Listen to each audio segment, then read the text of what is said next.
Magandang umaga mga katropa. Mayroon naman akong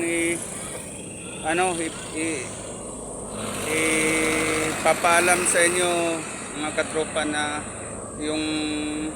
itong diversion road na to, bagong gawa lang to mga katropa dito sa Dasmariñas. Kung makikita nyo mga katropa, ito galing ito ng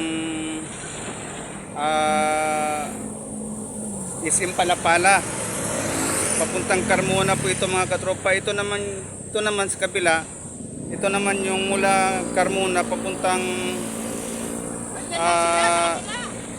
ito naman papuntang papuntang SM Palapala mga katropa, mula Carmona mga katropa. Itong diversion road ito mga katropa, bagong gawa lang ito mga katropa. Ito diversion road. Ito yung shortcut mula Carmona. Kaya kung nanggagaling kayo ng Carmona, kung gusto nyo pumunta ng Dasmariñas, bayan ng Dasmariñas mga katropa, dito na kayo dadaan mga katropa sa diversion road. Ito mas mabilis mga katropa, wala pang traffic dito mga katropa. Ayan, kung kayo di pa kabisado dito sa diversion road na ito, mula Carmona kaya GME papunta dito sa Dasmariñas bayan, dito na po kayo dadaan mga katropa sa diversion road ito. Dire-diretso lang kayo mga katropa nito, madadaanan nyo po yung Kadiwa dito, dire-diretso, tapos dadaanan nyo yung Kadiwa Park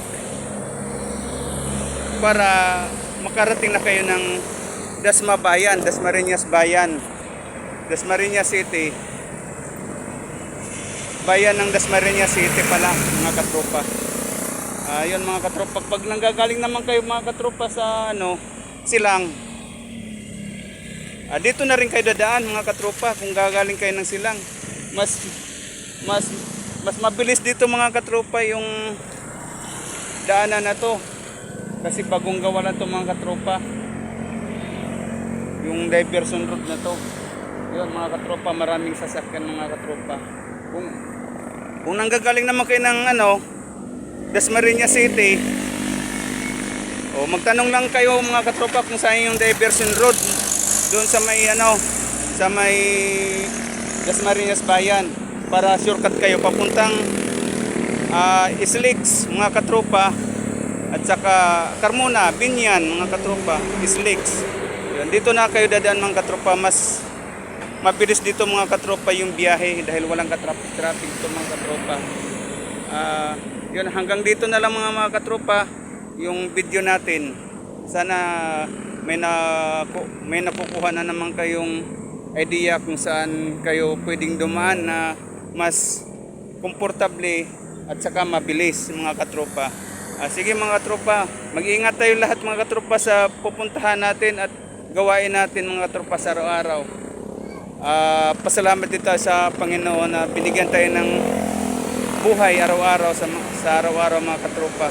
At maraming salamat mga katropa. Hanggang dito na lamang yung video ko mga katropa. Bye bye mga katropa.